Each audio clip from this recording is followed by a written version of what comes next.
সাইয়েদনা ওমর ফারুক রাদিয়াল্লাহু আনহু নিজেই তিনি নিয়োগ দিলেন, হিমসের গভর্নর করে এবার পাঠালেন সাঈদ বিন আমির রাদিয়াল্লাহু তাআলা আনহুকে পাঠিয়ে বলেন, সাঈদ, এই হিমসের এলাকার লোকজনগুলো খুব ভালো মানুষ, এদের তুমি সেবা করো, তোমাকে গভর্নর বানায় দিলাম। গভর্নরের মতো গুরুত্বপূর্ণ পদে তাকে সমাসীন করে পাঠিয়ে দেওয়া হলো। 6 মাস যেতে না যেতেই ওই এলাকার জনগণের কিছু বিশাল সংখ্যক একটা অংশ মদিনায় চলে এলো। কেন্দ্র সরকারের কাছে এসে খলিফা ওমরের সামনে এসে নালিশ দিতেছেন। সবাই বলতেছে, আমিরুল মুমিনিন এমন একজন গভর্নর নিয়োগ দিয়েছেন যার মধ্যে আমরা চারটা বড় অপরাধ দেখেছি। এই 4টি বড় অপরাধ, 4টি বড় দোষ আমরা তার মধ্যে খুঁজে পেয়েছি। দয়া করে আপনি এই গভর্নরকে চেঞ্জ করে নতুন গভর্নর দিয়ে দেন। সাইয়েদনা ওমর ফারুক মনে মনে চিন্তা করলেন, হানি এত বড় পরহেজগার সাঈদ, তার বিরুদ্ধে রিপোর্টগুলো কি কি শুনিত, বলো তোমরা কি কি রিপোর্ট নিয়ে এসেছো। নাম্বার 1 হলো প্রত্যেকদিন অফিসে দেরি করে যায়, নির্দিষ্ট টাইমে কোনোদিন সে যে বসে না অফিসে। নাম্বার 2 হলো সপ্তাহে একদিন সে অফিস করে না। নাম্বার 3 হলো সন্ধ্যার পরে বাড়িতে গিয়ে দরজায় নক করলে সে দরজা খোলে না। নাম্বার 4 হলো অফিসে গিয়ে মাঝে মাঝে দেখি সেই চেয়ার থেকে পড়ে গিয়ে মৃগী রোগীর মতো অজ্ঞান হয়ে পড়ে থাকে। এই 4টি বড় বড় অপরাধ, আপনি তাকে চেঞ্জ করে নতুন একজন গভর্নর দিয়ে দেন। ওমর ফারুকের মনে একটু খারাপই হলো, তলব করলেন, সাঈদ তুমি চলে আসো। সাঈদকে ডেকে পাঠানো হলো, তিনি চলে আসলেন। মদিনায় এসে তার সঙ্গে সাক্ষাৎ করলেন। এবার বলছেন, আমিরুল মুমিনিন, আপনি আমাকে কেন ডেকেছেন? জনগণ তোমার বিরুদ্ধে রায় দিয়েছে, রিপোর্ট করেছে, তুমি 4টা বড় বড় ভুল করে ফেলেছ। সঙ্গে সঙ্গে সাঈদ বিন আমির বলছেন, আমিরুল মুমিনিন, আপনি আমাকে দোষারোপ করছেন, ঠিক আছে, আপনাকে রিপোর্ট করেছে তাও ঠিক আছে, তবে যে 4টি দোষ আমার বিরুদ্ধে তারা দিয়েছে, আমার বিশ্বাস 4টি অভিযোগের সুস্পষ্ট জবাব আমি সাঈদ দিতে পারবো। জোরে বলি সুবহানাল্লাহ। কি আদব ছিল তাদের ভিতরে, কি ইতাআত ছিল তাদের ভিতরে, বিদ্রোহ নাই, কোনো কিছুই নাই।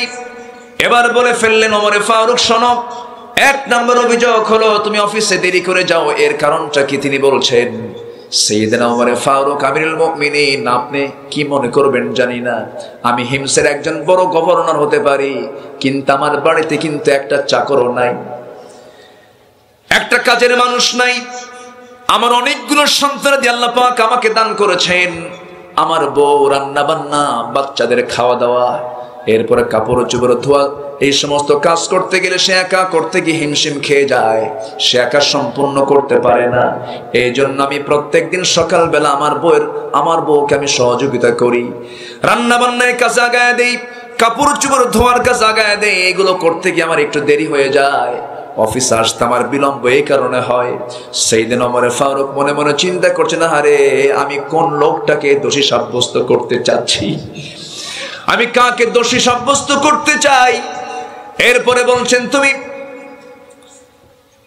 নাম্বার 2, তোমার বিরুদ্ধে অভিযোগ হলো সপ্তাহে তুমি একদিন আসো না, এর কারণটাকে? তিনি বলছেন, আমিরুল মুমিনিন, আপনি আমার খলিফাতুল মুসলিমিন, আল্লাহর কসম করে বলি, আমাকে সামনে যে পোশাকে আপনি দেখতে পেতেছেন, এই একটা মাত্র পোশাক ছাড়া আমার বাড়িতে আর দ্বিতীয় কোনো পোশাক আমার গায়ের নাই। জোরে করুন সুবহানাল্লাহ। একজন গভর্নরের পোশাক কয়টা? একটা পোশাক। আমিরুল মুমিনিন, আপনিও যেমন সিম্পল জীবন গ্রহণ করেন, আমিও সিম্পল জীবন গ্রহণ করি। আমার একটা কাপড়, এক কাপড়ে আমার সময় চলে যায় 6টা দিন। এই কাপড়টা বারবার ঘুরে ফিরে পরে শুক্রবার যখন সকাল বেলা হয়ে যায় আর কাপড়টা পরা যায় না। রাসূলুল্লাহর হাদিস, শুক্রবার তোমরা পরিচ্ছন্ন কাপড় পরে মসজিদে যাবে, শুক্রবার সকালবেলা ধুয়ে দেই, কাপড়টা ভেজা থাকে। কোন মতে একটা চাদর দিয়ে আমার সতরটা ঠিকই কাপড়টা রোদ্রে শুকায় দেই, শুকায় যখন যায় সেই শুকনো কাপড়টা পরে মসজিদের দিকে চলে যায়। এই জন্য আমার একটা দিন অফিসে যাওয়া হয় না। ওমর ফারুকের চোখের কোনা বেয়ে বেয়ে টপ টপ করে পানি পড়ছে, আর মনে মনে ভাবছেন, আমি তাকে ডাকলাম কেন, আমি তাকে কেন ডাকলাম? এরপরে বলছেন, ওমর, ও আমার সাঈদ, নাম্বার 3 অভিযোগ হলো জনগণ তোমার বিরুদ্ধে অভিযোগ দিয়েছে, তুমি নাকি সন্ধ্যার পরে তোমাকে ডাকলে তুমি দরজা খোলো না, এর কারণটা কি? সায়েদ বিন আমির বলছেন, আমিরুল মুমিনিন, আপনি আমাকে যে প্রশ্ন করেছেন, জনগণ আমাকে যে দোষটা দিয়েছে, সারাটা দিন জনগণকে সময় দেই, মাত্র মাগরিবের সময় বাড়িতে আসি। বাড়িতে আসার পরে বাচ্চাদের পারিবারিক শিক্ষা একটু দেওয়ার চেষ্টা করি, সন্তানগুলোকে একটু কোলে নিয়ে এদেরকে একটু শিক্ষা দেই, তারবিয়াত শিক্ষাগুলো দেই। এরপরে সার নামাজটা পড়ে একটু যৎকিঞ্চিত খাবার খেয়ে নেই। এরপরে ওই যে মুসাল্লায় দাঁড়াই, যায় নামাজে দাঁড়াই, ফজর পর্যন্ত গোটা রাত আমি আল্লাহকে একটু সময় দেওয়ার চেষ্টা করি। আমি এই জন্য জনগণকে সময় দিতে পারি না রাত্রে বেলা। সাইয়েদনা ওমর ফারুক মনে মনে চিন্তা করছে, না হারে আমি কেন প্রশ্ন করতেছি। এবার বলতেছে, ওরে ওরে সাইদ, নাম্বার 4 অভিযোগ হলো তুমি মাঝে মাঝে মৃগী রোগীর মতো অজ্ঞান হয়ে চেয়ার থেকে পড়ে থাকো, মাটিতে পাগল হয়ে যাও। এর কারণটা কি? এরকম করে অফিস চলে নাকি? সঙ্গে সঙ্গে সাইয়েদ বলছেন, আমিরুল মুমিনিন, আমি যে কারণে অজ্ঞান হয়ে যাই, আপনি যদি সেই দৃশ্য দেখতেন আপনি অজ্ঞান হয়ে যেতেন। আমার ভাই আপনার সাথে একসঙ্গেই ছিল, আমি তখন কাফের ছিলাম। আমাদের এক ভাই খোবাইব মদিনায় হিজরত করে চলে যায়, আমরা তাকে মদিনার উপকণ্ঠ থেকে ধরে নিয়ে অপহরণ করে নিয়ে চলে আসি, মক্কার জেলখানায় রেখে দেই। মারতে মারতে পিঠের চামড়া তুলে ফেলে দিলাম, ইসলাম ছাড়ে না। শেষ পর্যন্ত বললাম, খোবাইব রে, ইসলাম ছাড়বি না, তোর খাবার বন্ধ করে দিলাম। খাবারটা বন্ধ হয়ে গেল। আমি তার দায়িত্বে ছিলাম, আমি তার টেক কেয়ার করেছি, আমি নিজের চোখে দেখেছি খোবাইবকে খাবার বন্ধ করলে কি হবে। শেষ রাতের দিকে দেখতাম খোবাইব আল্লাহর কালাম তেলাওয়াত করে, আর তার সামনে কে যেন জান্নাতের আঙ্গুরের ছড়া ঝুরাইয়া রাখে। একটা করে আঙ্গুরের ছড়া তিনি খান, আল্লাহর কালাম তেলাওয়াত করেন। শেষ পর্যন্ত খোবাইব 2 মাস চলে গেল, খাবার বন্ধ। কিন্তু খোবাইবের খাবার বন্ধ হলে হবে কি? আমি নিজের চোখে দেখেছি আল্লাহ তাআলা জান্নাত থেকে তাকে খাবারগুলো দিয়ে গেছে। 2 মাস পরে যখন সবার কাছে ওপেন হয়ে গেল খোবাইবের, আল্লাহ তাকে খাবার দিয়ে দেয়। সবাই সিদ্ধান্ত হলো তাকে শুলে চড়ায় তাকে মেরে ফেলো। হত্যার অর্ডার হয়ে গেল। হত্যার অর্ডার যখন হয়ে গেল, হত্যার অর্ডার হওয়ার সঙ্গে সঙ্গে সাইয়েদ বিন আমির মুস্কি মুস্কি হাসি মারে।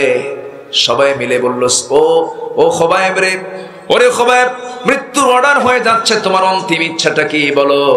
সঙ্গে সঙ্গে খোবাইব বলছেন, তোমরা আমাকে দুনিয়া থেকে বিদায় করবে, এতে আমার কোনো দুঃখ নাই।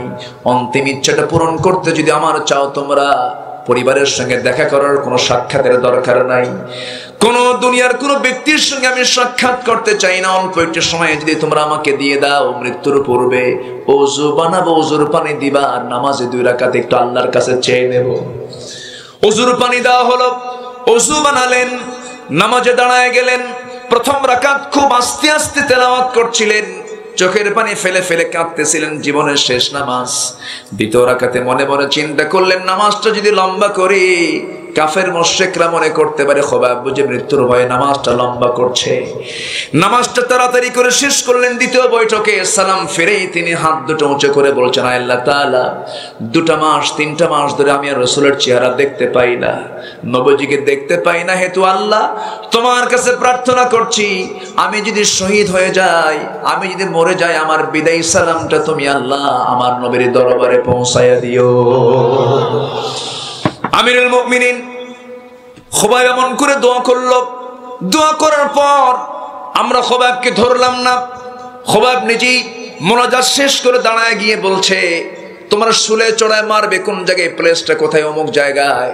সে একা একা দৌড়ে দৌড়ে যে আমরা তাকে ধরলাম না, সে দৌড়ে দৌড়ে যাচ্ছে।